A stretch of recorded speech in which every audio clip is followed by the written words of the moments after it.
meu reverendo. Meu amigo, reverendo pastor Demétrios, paz, meu chefe. Ô, meu amigo. Paz, como é que o senhor tá? Tá tudo bem? Rapaz, uma coisa que eu tô gostando agora à noite é de uma chuvinha gostosa que tá caindo aqui, rapaz. Rapaz, tá bom demais. Chega a estar mais frio por aqui. Porque às vezes eu fico nesse quarto é quente, rapaz. Aí tá mais frio. Como é que tá, meu pastor? Tá tudo bem? Rapaz, meu pastor, fora as intempéries da vida, com Cristo tudo vai bem, né? Amém, reverendo. Graças a Deus, viu? Para mim é uma honra, mais uma vez, estar aqui com o senhor, né? Aprendendo a palavra aí com Vossa Excelência e tentando Rapaz, aqui acompanhar seu ritmo, né? não fale isso Mas é uma não. alegria. O senhor é uma epopeia literária, o senhor é uma biblioteca britânica. Meu Deus, misericórdia, rapaz, eu estou só aprendendo. Mas, meu reverendo, que alegria, viu? Meu chefe, Estamos aqui em atraso, mas vai ser benção. O vai senhor sim. ordena, o senhor manda aí. Acabei de chegar aqui da igreja, nós estivemos numa live ali juntamente com a minha esposa, ela estava fazendo uma live hoje, só cantando músicas da época da juventude dela. Foi tão bom, rapaz, um número de pessoas tão extraordinário que teve com a gente, Oh, muito bom, vidas foram edificadas, pessoas relembraram tempos antigos, e coisa boa é a gente poder saber que as pessoas estão sendo tocadas por aquilo que Deus tem proporcionado aos nossos corações. Não existe nada melhor no verdade, mundo, não pastor. existe nada melhor no mundo, meu pastor, do que a gente poder sentir os outros felizes, né? Verdade, pastor, verdade, viu? E assim, aquela satisfação de ser um instrumento da parte de Deus, né, pastor Daniel? É, E a gente não merece, é graça, e pela graça ele tem nos alcançado e a gente vai fazendo isso. Quando a gente vê o resultado na vida das pessoas, isso traz uma alegria indizível para cada um de me nós, né? dizer, é isso aí. E principalmente nesse tempo, né? Esse tempo que muita gente acha que Deus está parado, que Deus não está fazendo. A gente tem visto Deus fazer coisas tremendas para a glória do seu nome, né, meu pastor? Graças a Graças a Deus. Deus por isso. Eu louvo a Deus aqui pelos nossos irmãos que estão conosco, entrando conosco agora aqui na live. A minha irmã Daniele, que está lá em Glória a Deus. Quixadá, na casa dos meus pais. A irmã Pauline, a sua esposa, que está aí também. Ah, Paulinha já disse logo antes, ó, eu vou entrar na live, vou acompanhar. Aí é cadeira cativa. Minha esposa, minha A minha, esposa a minha também. filha também, viu, pastor? Desculpa lhe cortar, a minha filha também, Beatriz e a Larissa, já estão por aí também, aí pela live, viu? Olha que bênção, Jesus. A paz do Senhor, irmã Beatriz, irmã Laurinha. Eu Lucas Moura. Deus abençoe, meu querido, a paz do Senhor. Acredito que ele é da Assembleia de Deus Tempo Central, ali do Industrial, não sei. Mas tem para mim que ele é dali do Industrial. A irmã Oliveira Miriam Ribeiro, a paz do Senhor. A irmã. Tem um nomezinho aqui que é um pouco meio esquisito, eu sou um pouco meio leigo para esses nomes. Itisbia, alguma coisa assim, irmão Juan e Beatriz. O Juan é lá de Crateús, viu, reverendo? Olha que Acompanhando a bênção. gente, tá? Muita gente da IADN também aqui messejando, acompanhando, viu? Eu já vi o Jedson aqui, Leiliane, muitos irmãos também. Deus abençoe de uma forma especial a cada um dos irmãos. Olha, já entrou aqui também o irmão Edson, lá de Alagoas, amigo nosso. Jedson Mel, Vida da Bi, isso aqui eu conheço, é a minha amiga aqui do restaurante vizinho. Aquila Rodrigues, Nacélio Guedes, olha aí, Tempo Central aqui em Fortaleza, nosso amigo. Deus abençoe. Gabriela Glória a Araújo, Deus. Juan Beatriz, Sônia. Meus irmãos, vão divulgando aí, vão compartilhando essa live, tá? Glória a Deus. Irmã dos Leiliane, Breno Santos, pastor Marcos Correia, Ana Carolina, Breno Santos novamente. Amém. Dona Carolina, eu acho que é minha cunhada, viu, pastor? Lá de Independência, acompanhando aí a live, viu? Olha aí que bênção. Pastor Marcos Correia. Tem muita gente boa aí entrando, graças a Deus. Que bênção, né, pastor? Tem Uma também, alegria, tem viu? também aqui um obreiro lá de Arapiraca, Marco. Marco Nete, lá de Arapiraca, Alagoas. A irmã Samara também.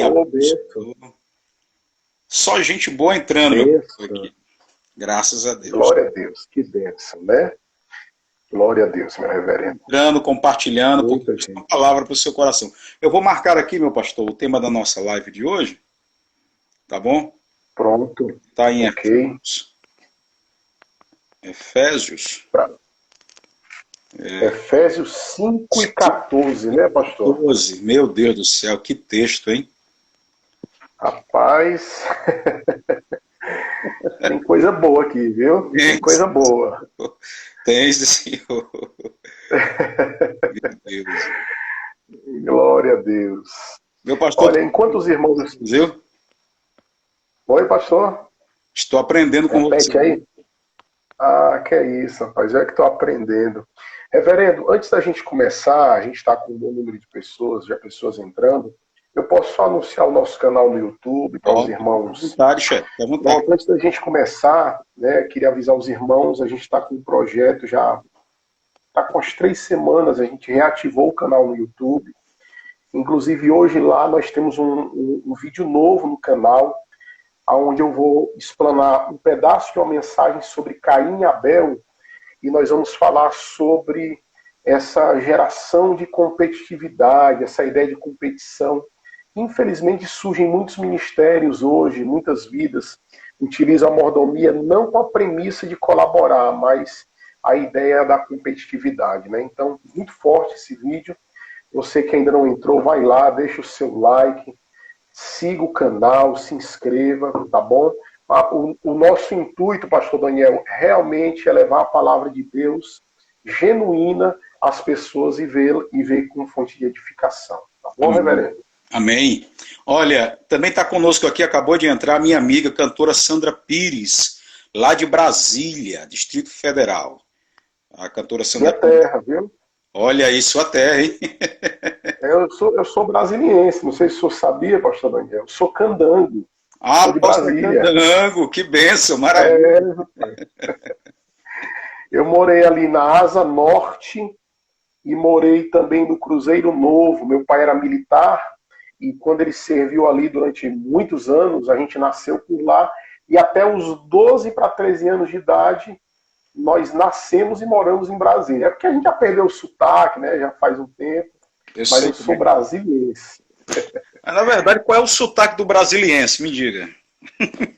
Rapaz, ele puxa ele dá uma puxada no S, é um negócio assim bem diferente, sabe?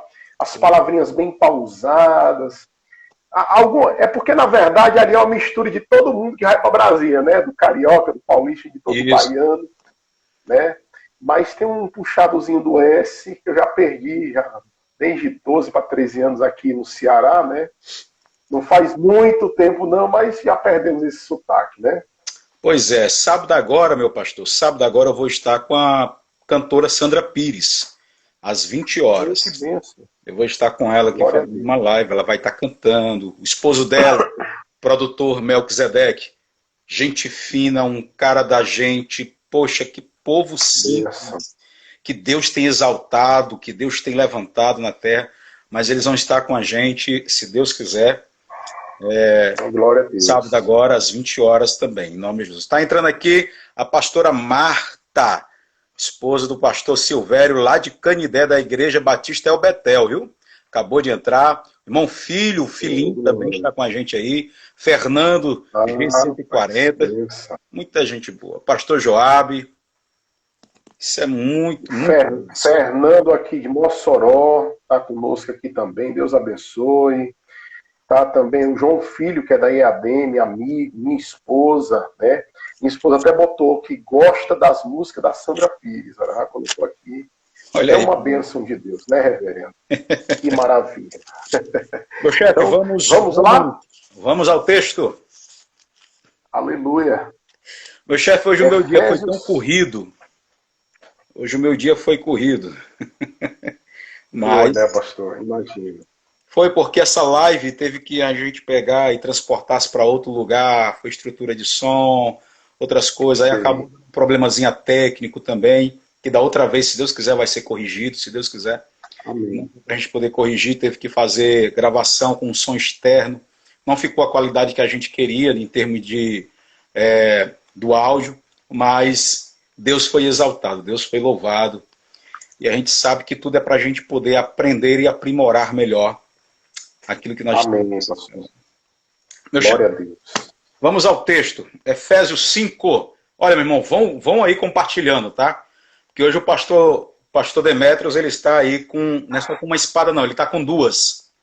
Está com duas espadas fiadíssimas. Amém, meu querido. Glória a Jesus. Efésios 5:14, né? O senhor vai ler o texto? Rapaz, me dê essa honra do senhor ler. Pronto. Efésios 5:14, reverendo. A minha versão é a versão atualizada, né? Ok. Deixa eu ler aqui. A Bíblia diz assim: pelo que diz, desperta, ó tu que dormes, levanta-te de entre os mortos e Cristo te iluminará. Meu Deus do céu. Isso é uma... Pai, tremendo. Então, eu vou deixar o senhor introduzir e daqui a pouco a gente... Vamos deixar o Espírito Santo falar, né, reverendo? A gente vai deixar o Espírito Santo bem livre, trabalhando, mas fica à vontade. Qualquer coisa, o senhor é que ordena, né? Quer que eu introduza, o senhor que manda. Não, tenha calma. Vamos começar devagarinho. Aqui vamos fazer que nem mineiro. Vamos devagarinho. Olha quem foi que entrou também na nossa live aí. Leandro Luiz, viu?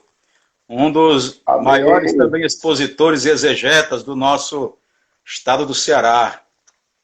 Deus abençoe, Leandro Luiz, em nome de Jesus. Deus abençoe de forma especial. Irmão Gomes, glória a Deus. Na bênção. Meu pastor, o livro de aos Efésios é uma das cartas pastorais, é uma das cartas escritas por Paulo. Nós, na outra live anterior, que foi sexta-feira passada, nós lemos sobre uma das cartas gerais, que foi a de Tiago, né? Nós lemos a carta de Tiago, e a carta de Tiago, ela tinha por definição igualar, nivelar, né, tanto os ricos como os pobres, tanto os da circuncisão como os não da circuncisão, levando eles a um único só patamar de vida espiritual, social e moral. E a carta que o apóstolo Paulo adereça à igreja de Éfeso, ela é uma carta que também tem as suas contestações, que a gente sabe que o maior desejo de Paulo em escrever essas cartas, enquanto que ele estava em período de prisões, ele estava preso, exatamente. Isso. Ele estava preso. Ele fala principalmente à igreja, advertindo sobre os falsos mestres. Os falsos mestres que estavam, na verdade, se disseminando no meio da igreja. E esses falsos mestres que estavam começando a aparecer, alguns deles recém-convertidos ao cristianismo, porém traziam consigo ainda alguns requisitos da cultura judaica. Mas o que me parece que no livro de aos Efésios, o que estava mais incomodando não eram os que estavam se infiltrando, vindo da cultura judaica. Parece-me que o que estava mais complicando a vida espiritual, social e moral da Igreja de Cristo ali em Éfeso, eram justamente o modo de vida, a convivência dos próprios Éfesos. Era as pessoas que vinham depois de um certo tipo de misticismo, de uma crendice politeísta, que acreditavam em várias adorações em deuses, e os seus cultos, como eram por sua vez também tributados aos seus deuses, parece que estavam acontecendo algum tipo de paralelo de adoração, ao ponto de desviar os recém-crentes convertidos, como também os crentes até mais antigos, dentro da Igreja de Cristo que estava situada em Éfeso. E, meu pastor, quando eu olho para o contexto de Éfeso, a gente entende uma coisa muito interessante que a gente entende. O apóstolo Paulo, ele procura dar alguns conselhos à igreja de Éfeso. E entre uma delas que eu acho muito interessante é que o apóstolo Paulo ele aconselha que as mulheres elas estejam caladas dentro da igreja. Tem alguns, ele vem aconselhando isso, que até então essa expressão chega algumas pessoas a ignorar como se fosse um ato de ignorância. Ele estivesse se expressando de forma ignorante, né? E então o apóstolo Paulo adverte que as irmãs têm que se conduzir como servas de Deus, castas dentro da igreja, e também fala para os maridos que eles cuidem bem das vossas mulheres. O apóstolo Paulo ele adverte que também os irmãos cuidem bem. E a gente sabe que o apóstolo Paulo ele entendia muito bem do que era a teologia de Cristo, ele entendia a teologia judaica, ele entendia sobre as crendices dos Éfesos, os misticismos. O apóstolo Paulo era um cara, como nós conhecemos, poliglota, culto e doutado, de muita inteligência. E dentro desse contexto, quando o apóstolo Paulo diz para as mulheres ficarem caladas, era porque a mesma cultura que era infiltrada dentro do contexto, inserido no contexto do culto, da liturgia do culto, das sacerdotisas de Atena, da sacerdotisa Diana, que vivia ali em Éfeso, porque eram elas que comandavam, eram elas que davam as diretrizes dentro do culto em adoração à deusa Diana, ali naquele local de adoração à sua deusa. E como eram elas que dirigiam, elas que tinham uma direção, elas que tinham uma diretriz, então todo mundo ficava subordinado a uma liderança feminina. Não estamos querendo de forma alguma aqui menosprezar as mulheres como liderança. Estamos descaracterizá-la, né? Descaracterizá-la. Estamos aqui primeiramente vendo uma vertente de que dentro da igreja estava acontecendo algo parecido com o que acontecia dentro dos templos de Diana, dentro dos templos de adoração. Bem, nós sabemos que a mensagem divina foi dada, na verdade, a homens, mas mesmo assim, por nenhum momento, Deus desprezou a classe feminina e entregou também a elas a mensagem. Nisto nós vemos a mulher samaritana, quando confessou a Cristo, a primeira coisa que ela fez foi testemunhar em Samaria, na cidade de Sicá, e trouxe consigo muitas pessoas para poder ouvir a Cristo. Dentre tantas pessoas, nós conhecemos o capítulo 8 do livro de Lucas, e versículo de número 2, que havia Joana, que havia Marta, que havia Maria, que havia também Maria Madalena, quem Jesus havia expulsado 7 demônios, eram muitas mulheres da obra de Jesus Cristo, né? A gente vê também que na própria ressurreição de Jesus, quando Jesus ele ressuscita, se encontra com Maria Madalena, e ele pega e manda com que ela então anuncie aos discípulos que ele havia ressuscitado. Então, dentro do padrão da graça, as mulheres não estão extintas de forma alguma da oportunidade de poder então fazer aquilo que é exercício também da pregação. Tendo em vista, meu pastor, que o ato da administração, que o ato do cuidar da liturgia, isso foi entregue justamente a pessoas como pastores, homens a quem Deus levantou. A mulher, como sempre, uma adjuntora. Ninguém está colocando mulher aqui como uma bengala de ministério, ou então como uma posição para poder continuar no seu devido poste eclesiástico. A mulher, ela concilia como foi assim no início, lá no Jardim do Éden. Ela faz a mesma coisa. Ela continua andando junto, iguais, vivendo no mesmo entendimento. Porém, entendendo que a delegação maior Deus entregou ao homem, a responsabilidade maior Deus entregou ao homem. Exatamente. Então, a princípio, meu pastor, o que está acontecendo dentro da igreja de Éfeso é que a liturgia coordenada pelas mulheres lá no templo de Diana também estava querendo adentrar na igreja. E isso estava perdendo alguns princípios. E a gente vê que até a mesma forma de culto estava querendo também já entrar na igreja, infectando a igreja, moldando a igreja conforme aos próprios costumes daquilo que eles tinham no seu tempo de misticismo. Pode falar, pastor.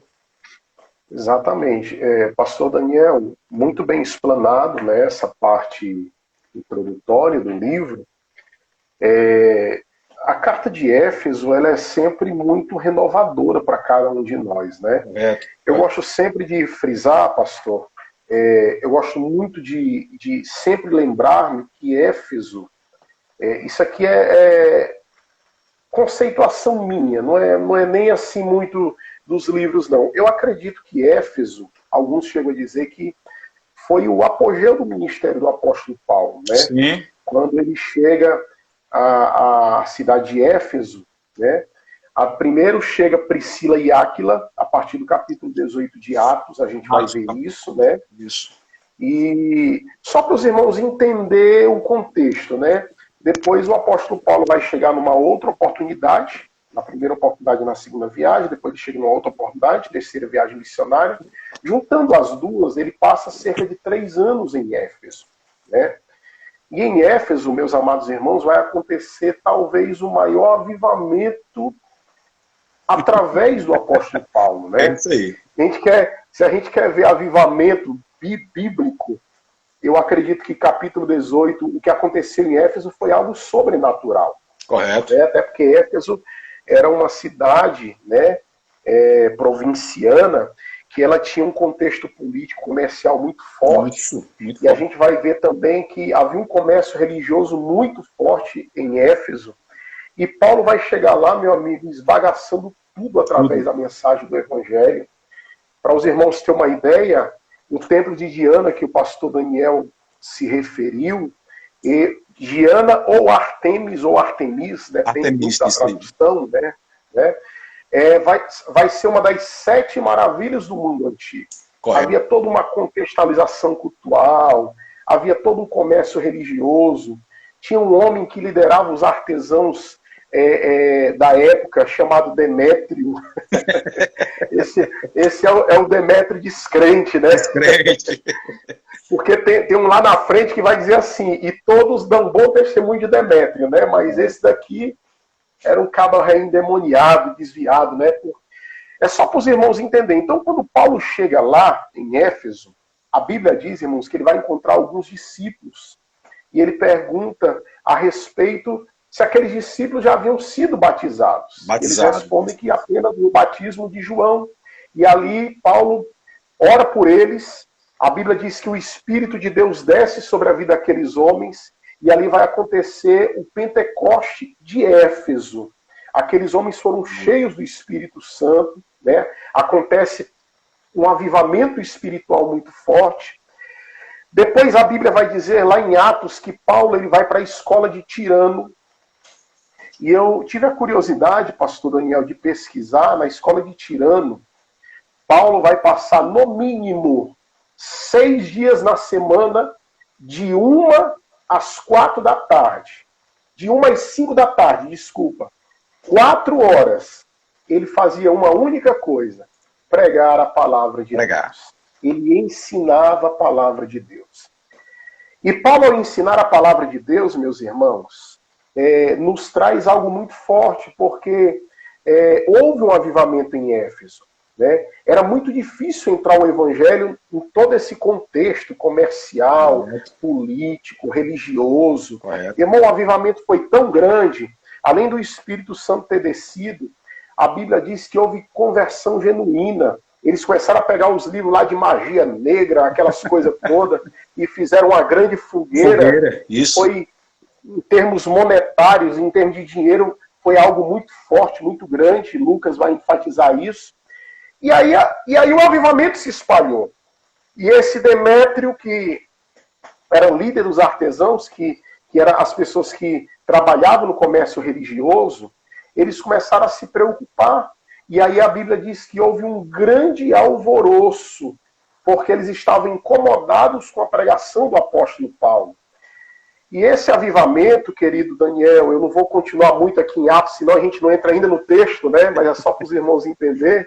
Isso. Foi um avivamento tão grande, mas tão grande, que pulando um pouco mais à frente, quando Paulo sai lá de Troade, que o Eutico cai da janela, que Paulo vai lá e ressuscita lá na frente, a Bíblia vai dizer que ele manda um mensageiro chamar o presbitério de Éfeso, e lá na praia de Mileto, se não me falha a memória, ele dá o seu sermão de despedida. E ele diz para aqueles irmãos o seguinte: olha, é a última vez que vocês vão me ver. Já pensou, pastor Daniel? Eu fico imaginando a emoção daquele sermão. Emoção. É a última vez que vocês vão me ver. Olha, Deus é minha testemunha. Eu vou parafrasear aqui de como eu me portei diante de vocês. Não deixei de anunciar todo o desígnio de Deus. Preguei a palavra, tal. Vocês lembram da escola de Tirano, o avivamento, do que Deus fez. Aí lá na frente, ele vai dizer que iria adentrar o rebanho lobos devoradores. Isso. Eles não iriam preservar o rebanho. Isso. E tudo aquilo que eles haviam experimentado, esses lobos, eles iriam descaracterizar tudo aquilo que eles haviam experimentado. Então, Paulo ele tinha uma preocupação com Éfeso, porque foi a comunidade do coração dele. Então, é por isso que Éfeso, mesmo ele estando preso, que era conhecido como uma das epístolas da prisão, isso, né, juntamente com Filipenses, Colossenses e Filemon, e Éfeso, que compõe as epístolas da prisão, ele tem uma preocupação especial em que a palavra de Deus chegue até esse povo, né? E mais tarde, a preocupação de Paulo vai se transformar na preocupação de Cristo, porque 39 anos depois, Jesus ele vai escrever uma carta endereçada à igreja de Éfeso. Então, meus irmãos, é uma bênção de Deus essa carta. E eu acredito que tem muita coisa boa, viu? Tem muita coisa boa, reverendo. Meu pastor, como eu sei que o nosso tempo voa, porque na outra lição passada que nós estávamos aqui, nós não terminamos o conteúdo, né? É verdade. Na outra passada. Já estamos com 28 minutos e ainda não entramos no conteúdo. Estamos só nas... Vamos lá. E, meu pastor, o capítulo de número 5, que é a proposta que nós temos, o pastor falou aí sobre a questão dos lobos vorazes, que iria entrar no meio do rebanho de Deus e não iriam de forma alguma ter pena, né? Usar essa expressão. Eles não iriam ter pena de forma alguma da igreja.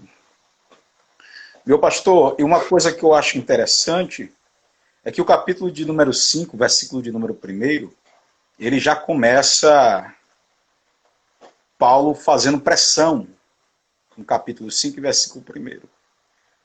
Paulo já vem fazendo pressão aos irmãos de Éfeso, que é: sede, pois, imitadores de Deus, como filhos amados. Exato.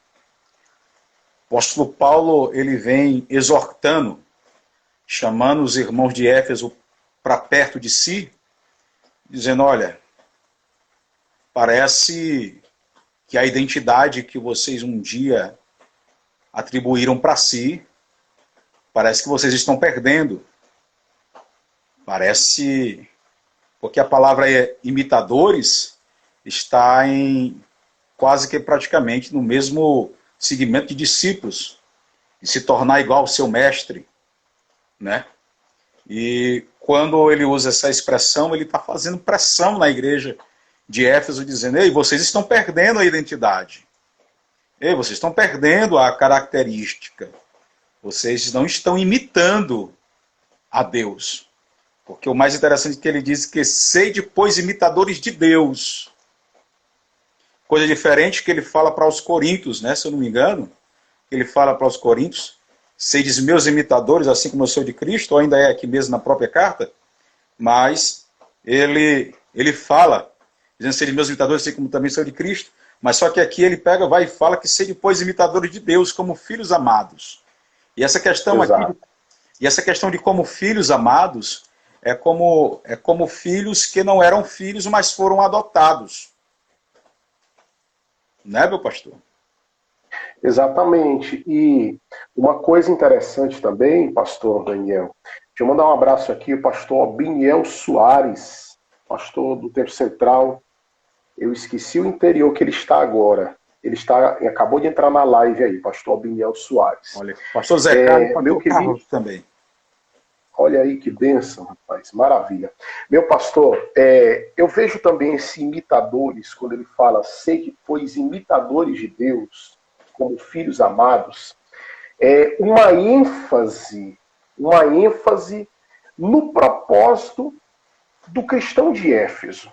Isso. É como se Paulo estivesse dizendo o seguinte, olha, vocês não podem ter um propósito maior ou menor do que ser imitadores de Deus. Porque se a gente não vigiar, pastor, abrindo já aqui um leque para uma revelação para nós aqui para os dias de hoje, a gente acaba desfigurando o propósito. A gente acaba, muitas das vezes, a gente messianiza demais a nossa chamada e agiganta demais aquilo que Deus nos entregou. Correto. Então, Paulo está dizendo o seguinte, olha, Deus te chamou para ser imitador dele. E como essa imitação é no sentido do propósito. O nosso propósito não é ser gigante na terra, porque não adianta de nada ser gigante na terra, ter coroa na terra, e você não ter o propósito que é de ser imitador de Deus. Então, eu vejo aqui Paulo, ele tendo uma preocupação com isso, de ser um imitador, porque esse é o nosso propósito maior, é ser imitador de Deus. Correto. E, meu pastor, a gente vendo isso daqui é porque nós estamos ainda aqui, tá chegando aqui, a minha esposa está chegando. Hoje o negócio é frenético. Mas, meu pastor, interessante que quando o senhor fala aí sobre a questão do propósito, ser imitador, que tipo de imitação a igreja hoje ela está fazendo? Pronto. Quem é que essa igreja? Quem é que essa igreja hoje que se diz ser a igreja de Cristo? Que tipo de figura ela está imitando? Qual é o tipo de identidade que ela está absorvendo para si? Exatamente. E ao mesmo tempo, que tipo de imagem ela está passando para aqueles que estão visualizando-a, né? Meu pastor, é uma questão muito coerente para os dias de hoje, porque essa imitação, ela é uma imitação que ela tem as suas características espirituais, né? Eu me lembro do profeta dos dias atuais, Leonardo Ravenhill, escreveu aquela obra Porque Tardo Pleno Avivamento, né? Lindo, lindo. Ele, uma certa vez, ele disse o seguinte, que se o Espírito fosse retirado da terra, 90% das igrejas funcionariam normalmente. Essa imitação, na sua essência, ela parte do Espírito Santo dentro de nós. Porque Cristo, ele disse que o Espírito nos conduziria. O apóstolo falou que o Espírito, ele nos guiaria em todas as coisas, né? Isso. Quando Jesus disse, e quando eu for, vos enviarei outro Consolador. O Espírito de Deus, ele regiria a igreja, porque é impossível nós sermos conduzidos, sermos imitadores de Deus, se não for através da influência do Espírito Santo dentro de nós. Então essa imitação, pastor, que às vezes algumas igrejas têm desconfigurado, alguns ministérios eles têm rasurado um pouco essa imitação por conta de que tem perdido a intimidade com o Espírito Santo, tem deixado de dar a liberdade do Espírito Santo para que essa imitação ela seja eficiente na vida de cada um de nós. Então, assim, como igreja nos dias de hoje, nós precisamos ser imitadores, mas temos que ser imitadores baseado naquilo que Deus nos falou através da sua palavra, naquilo que Deus nos revelou, na orientação, naquilo que ele fala a respeito do Espírito Santo dentro de nós. Eu vejo muita inovação, eu vejo muita coisa, e muitas das vezes quando você vai passar na peneira, o que sobra, o que resta, nada mais é do que coisa do homem. Apenas uma imposição da sua personalidade.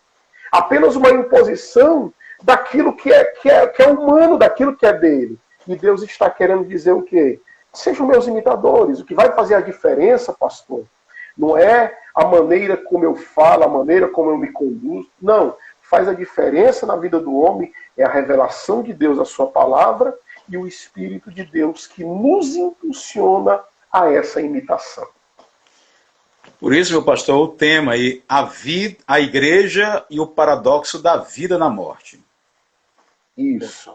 Porque a ideia da igreja de Cristo é justamente de uma igreja viva, porém que está morta para o pecado. Está morta para o pecado, morta para o mundo. Só que está havendo um paradoxo dentro dessa ideia de que a igreja ela mesma proclama ser vida, ou estar viva, enquanto que de fato ela está em meio às práticas de quem está morta. E isso é muito perigoso para os nossos dias atuais. Que é isso que esse capítulo 5, ele vai nos sugerir. A irmã Samara Santos, pastor, ela está fazendo uma pergunta aqui, que é: quem vive pela fé tem medo de doença? Irmão, vou dizer uma coisa para a senhorita. Na verdade, quem vive pela fé está sujeito tanto como o ímpio como o justo. Qualquer um de nós estamos sujeitos a passar pelo crivo da enfermidade. Concorda comigo, pastor Demetrios?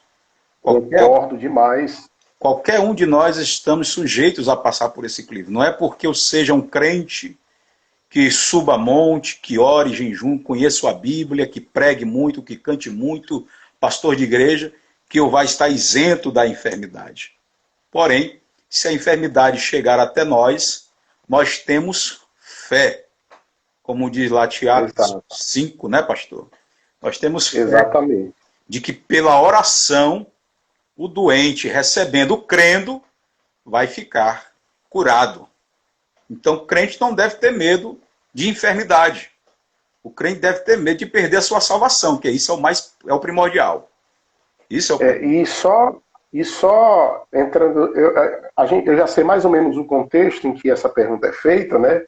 Só assim, a nossa palavra sempre, a irmã Samara, né? Isso. É uma palavra de prudência, né? Isso. De prudência.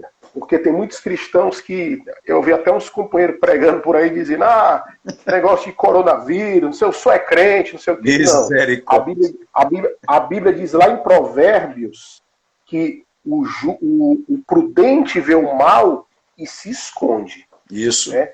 Então, na verdade, nós temos uma palavra de prudência para esses dias. Agora, sentir medo da uma enfermidade, tudo isso é humano, é de cada um de nós. É humano. Mas eu vou dizer uma coisa que o Piper falou no último livro que ele escreveu agora, Coronavírus e Cristo. Ele disse que nós, como cristãos, nós não estamos em cima das probabilidades humanas. Correto. A palavra final sempre virá dele para as nossas vidas. Tá bom? Então, eu indicar pastor, aqui, pastor. Posso indicar ele? Rapaz, pode indicar, viu? Esse daí é tremendo. Eu acho que foi o primeiro livro traduzido dele. Eu ainda trabalhava numa livraria evangélica. Teologia da Alegria. Teologia da Alegria, Johnny Piper, viu? Muito bom esse livro aqui. Pode ler vocês. Muito bom. Então, irmã Samara, irmã Samara, acredito que a resposta foi dada, tá? É normal ter medo, como também seria e é normal qualquer crente, pessoa salva na pessoa de Jesus Cristo, também passar pelo crivo da enfermidade. Tendo em vista que nós passamos de forma diferente, acreditando que Deus pode nos livrar por meio da oração e a fé que nós temos deste mal da enfermidade. Amém? Amém. Então, meu pastor, a sua esposa aqui falou também aqui uma coisa... Pronto, a Paulinha. A sua esposa está aqui junto com a gente, viu? Pronto. Ela disse que é muito bom, tão bom aprendermos com Deus de forma clara, amando ouvir vocês, pastores. Ela é a irmã... A Paulinha é uma benção, viu? É uma benção. E a irmã Paulinha, viu? Se botar ela numa live aí com a irmã Natália, é uma benção, viu? Rapaz, eu vou alinhar esse negócio aí, eu vou alinhar, viu? Para poder estar junto aí. Glória a Deus. Só ver o que os nossos irmãos estão colocando. Se nós mostrar fraco no dia da diversidade, não podemos se mostrar fraco no dia da diversidade, não, minha irmã. Tem que ser forte mesmo. Deixa eu ver aqui. Tem alguns irmãos que entraram aqui, que Deus abençoe meus irmãos. Em nome de Jesus. Vamos continuar porque o texto é forte. Não devemos ter medo, mas não podemos nos expor. Pois a palavra de Deus diz que não tentará o Senhor teu Deus. Irmão, filho, filhinho, viu? Está falando isso. Olha aí. É isso aí mesmo. Ô, João Filho é bênção. Amém. Que bênção. Meu pastor, primeiro de tudo, a gente entende então que o apóstolo Paulo está chamando a atenção dos irmãos de Éfeso para poderem então continuar abraçando o propósito. O propósito este que é de ser imitadores de Cristo. Isso. Né? Como filhos muito amados, pessoas que foram chamados por uma adoção. E de certa forma, como eu já falei para o senhor, a igreja parece que ela vive em uma certa cadência, se descaracterizando daquilo que de fato é a sua identidade. Ou então, pelo menos, o que seria o seu verdadeiro propósito. Quando no capítulo 5, verso 14, que é o texto que nós estamos em proposta nesta noite, ele vai e sugere, então, dizendo, pelo que diz, desperta. Vamos ficar por aqui, pelo menos isso daqui, pastor. Pelo que diz, desperta. O apóstolo Paulo ele usa uma expressão de urgência, correto? Exato. É uma recitação, né, de Isaías capítulo 60, verso 1. Isso. Né? Porque, assim, o contexto do capítulo 5, principalmente do versículo 3, quando ele começa a ser de imitadores, aí, em seguida, ele vai falar um pouco sobre o fruto da luz e as obras das trevas. Né? Então, esse vai ser o contexto. O apóstolo Paulo quer levar essa igreja para a praticidade, ou pelo menos retornar essa igreja à praticidade. É como se ele estivesse enfatizando, gente, desperta, acordem, voltem a praticar aquilo que é gerado pela luz. Porque a ideia da luz, rapaz, é muito forte. A ideia da luz é muito forte. Porque, na verdade, pastor Daniel, a gente só lamenta porque o tempo é tão pouco, porque é tantas coisas grandiosas aqui, né? E a gente vai ter que remarcar para concluir esse sermão, viu? Remarcar para um outro dia. Vamos. Mas Paulo, ele bebe de Cristo. Porque, na verdade, a história da igreja é uma sequência, né? Isso. Paulo bebe de Cristo, os pais da igreja bebem do apóstolo Paulo, e assim eles vão imitando e bebendo uns dos outros e trazendo a essência do evangelho. O próprio Cristo, se você for analisar o sermão da montanha, o sermão do monte, como é que Cristo termina o sermão do monte? Nós estamos falando de obras que são geradas pela luz. A Bíblia diz que quando ele termina o sermão da montanha, ele vai dizer o seguinte. Olha que coisa interessante. Ele vai dizer o seguinte. Eu estou rindo porque já ontem falamos disso. Olha aí, rapaz. E eu não pude acompanhar vocês ontem, então isso é de Deus. Meu Deus. A Paula aí dizendo, só maná, bom. Deixa eu dizer. Então, Cristo ele termina o sermão da montanha dizendo o seguinte: nem todo que me diz Senhor, Senhor entrará no reino dos céus. Ele já tinha advertido a respeito da vós sois a luz do mundo, sal da terra, falando sobre essas obras que são geradas pela luz. Eu não vou nem entrar no contexto da candeia, do azeite, da luz, porque não vai dar tempo. É muita coisa aí. Mas é muita coisa, mas só dizer o seguinte, Jesus termina o sermão dizendo, se não praticar, não entra no reino dos céus. Não entra. Mas, Senhor, nós profetizamos, nós pregamos, nós curamos. Aí o que ele vai dizer? Apartai-vos, vós que praticais a iniquidade. Aí em seguida, pastor Daniel, ele vai dizer o quê? Ele vai recitar a parábola dos dois fundamentos. Dois fundamentos. A casa que está sobre a rocha e que está sobre a areia. Correto. Então, resumindo, as obras que são geradas... Irmão, interessante, só abrindo parênteses aqui, a gente termina um sermão sempre no lado emotivo, apelativo, né? Sempre, é. Receba e tal, aquela coisa toda. Jesus termina dizendo o seguinte, se não praticar não adianta de nada. É um insensato. Porque a luz gera obras. É. A luz, ela gera praticidade. E é isso aqui que Paulo está falando aos Efésios. Gente, não adianta nada eu ensinar vocês. Vocês estão dormindo. Por isso que você falou, caráter de urgência. Desperta, ó tu que dormes. Levanta-te dentre os mortos. Meu Deus, isso é muito forte. Pastor. As obras que são geradas pela luz. O que o senhor está falando aí, na verdade, está inserido do que nós falamos ontem na live anterior, eu com o pastor Zé Carlos, lá de Alagoas. Paz, olha aí que bênção. Muito extraordinário sobre no que diz respeito ao Sermão da Montanha, no capítulo 7.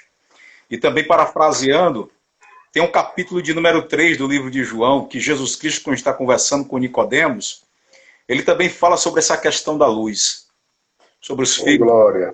Ou pelo menos o que é que a luz faz quando o homem se achega a ela, para o que vem para a luz. Qual é a primeira coisa que a luz faz quando o homem se achega a ela?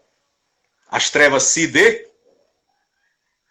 dissipam. Vai embora.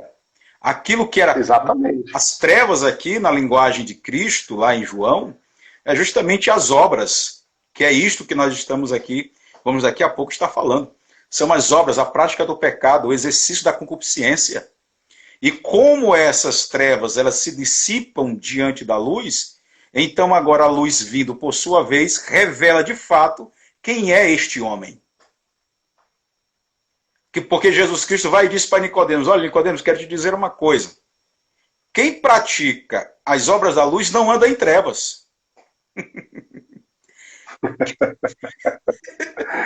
Oh, glória! Quem pratica a luz, para que vai andar em trevas? E quem anda de dia não tropeça. Quem anda de dia não tem por que tropeçar. Então, no capítulo de número 5, meu pastor, versículo de número 14, uma igreja que era para poder ser candeia, uma igreja que era para poder ser referência de luz, uma igreja que era para poder estar lumiando justamente os povos que estavam em trevas em Éfeso, parece que elas estavam perdendo a sua cadência. Exatamente. Estavam se escurecendo, a luz estava se apagando. É por isso que tem o capítulo de número 6, que nós só podemos continuarmos. Pastor, o capítulo número 6, ele é, para mim, uma continuação. Ele é uma continuação do capítulo 5, porque o apóstolo Paulo, ele vai dizer, olha, vocês querem vencer essas trevas que têm vindo para poder cobrir vocês? Vocês querem vencer essas trevas? Então vamos se armar. Vamos se armar. Mas primeiro, antes de se armar, ele tem que dar um grito. Rapaz, é interessante, pastor. Eu gosto muito como o Dr. Martin Lloyd Jones, ele tem aquelas coleções dele de Efésios, né? Sim. Como ele vai falar a respeito do capítulo 5. Eu não li todo, né? Só dei uma olhada, mas no capítulo 5 é interessante que ele vai falar exatamente sobre essas obras que são geradas pela luz. Elas vão se manifestar como vida no Espírito. Então, por exemplo, a partir do versículo 22, aí ele vai falar sobre as obras do lar cristão, o marido e a mulher. Aí no capítulo 6, ele continua a ideia da vida do Espírito no lar cristão sobre filhos e pais. No capítulo 6, versículo 5, ele vai falar do trabalho, servos e senhores. E aí, a partir do versículo 10, é a obra da luz se manifestando na vida do cristão, na guerra espiritual. Então, na verdade, o despertamento que Paulo está clamando aqui é um despertamento que ia gerar obras em toda a faceta da vida dessa igreja. Está entendendo? E aqui, trazendo para os nossos dias, pastor, a gente está precisando urgente da palavra. Essa palavra precisa ser ligada nos púlpitos. Essa palavra precisa voltar para as igrejas. Isso. Por quê? Porque nós precisamos bradar despertamento. A gente não pode ver, pastor, por exemplo, Fortaleza hoje é a segunda capital onde há mais divórcio entre os evangélicos. Mais divórcio, é isso. A gente não pode continuar, né? A gente não pode continuar ficar sem falar sobre despertamento quando a gente vê os jovens saindo da igreja, os jovens se drogando, se desviando, pessoas que eram para estar já com essas obras geradas pela luz, elas infelizmente estão retroagindo, elas estão voltando atrás. E por isso que o apóstolo ele vai usar o instrumento da palavra. Ele vai pegar Isaías, que equivale a Isaías capítulo 60, e vai dizer, olha, desperta, ó tu que dormes. Quem está dormindo, pastor, ele fica imóvel, inerte.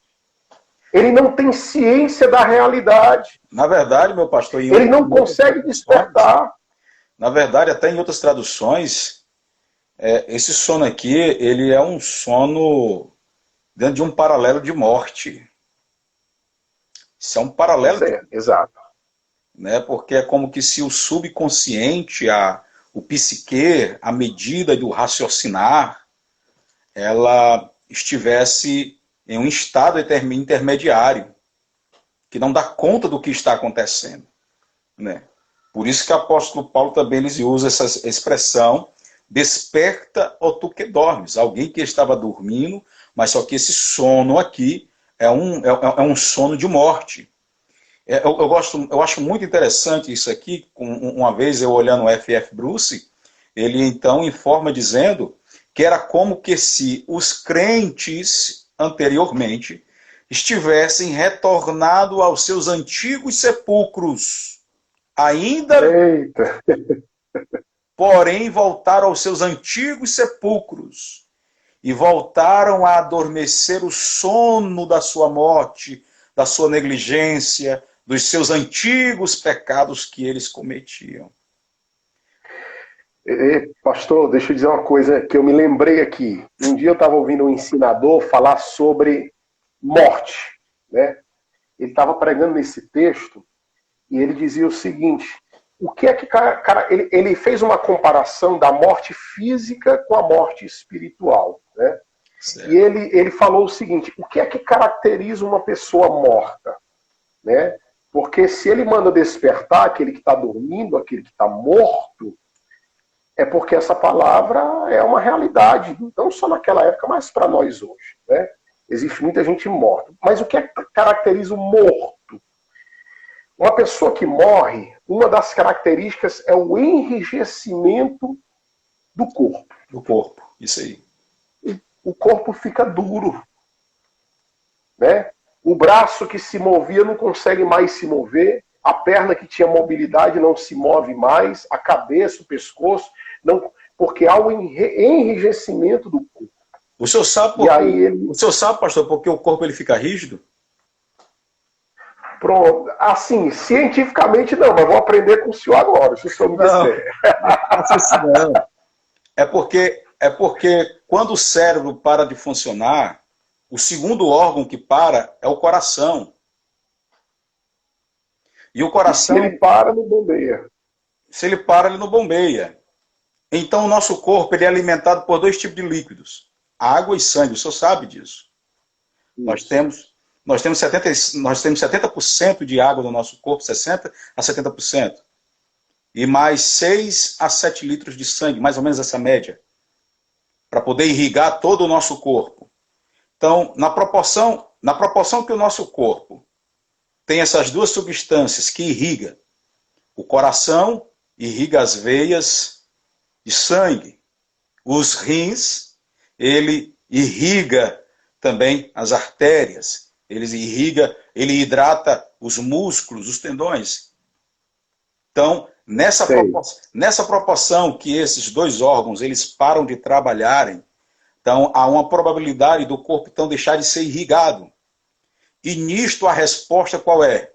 Dos nervos, tendões, musculatura, enrijecer toda a estrutura óssea. Porque o osso em si, ele já é duro, porém ele tem juntas, ele tem medulas, né? ele tem tendões. Então é pela falta do irrigar do corpo que o corpo então ele fica rígido. Muito bem explanado. Rapaz, essa aí eu vou anotar, viu? Então, o enrijecimento. Uma pessoa morta, podemos dizer espiritualmente, uma das características que vai predominar em alguém que está morrendo espiritualmente é que ela vai ter o coração duro, ela vai enrijecer, ela não consegue mais se mover no corpo ou com o corpo, né?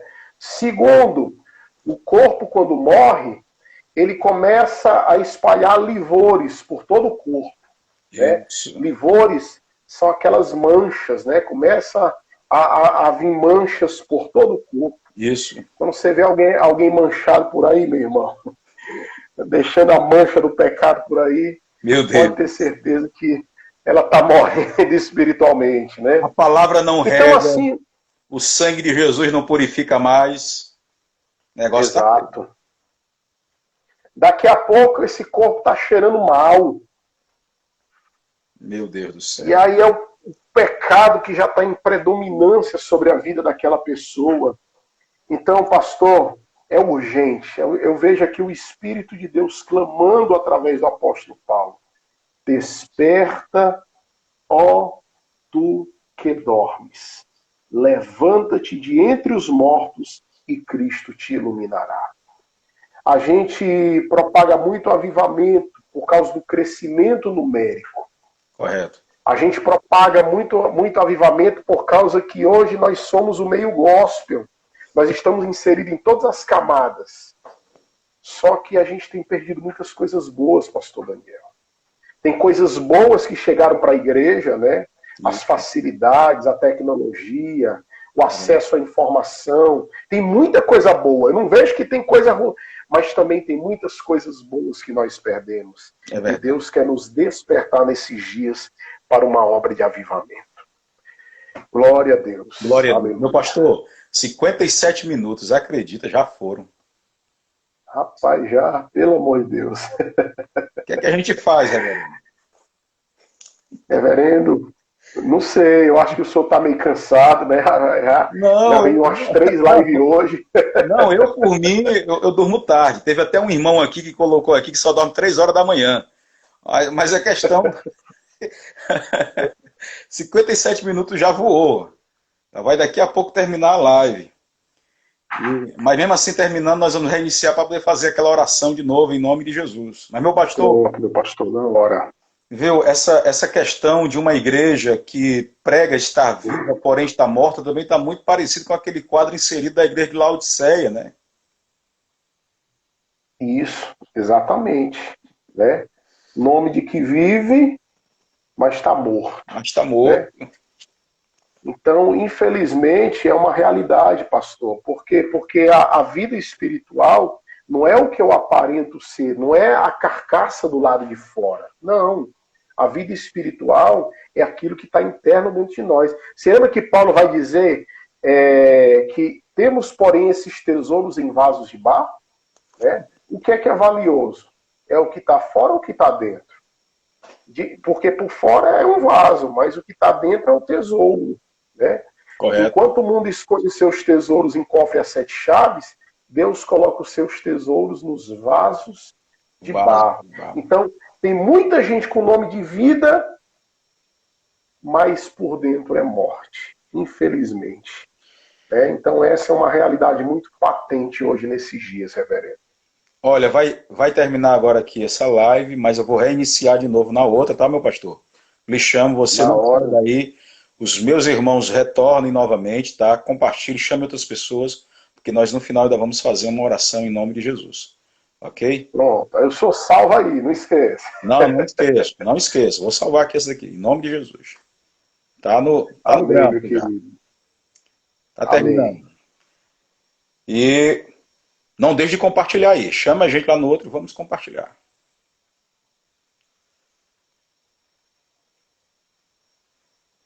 Pastor Carlinhos, a paz do Senhor Jesus, meu querido, um abraço forte. Edila, minha amiga Didinha, que Deus abençoe a senhora, em nome de Jesus. Tá? Estamos terminando esse momento aqui com essa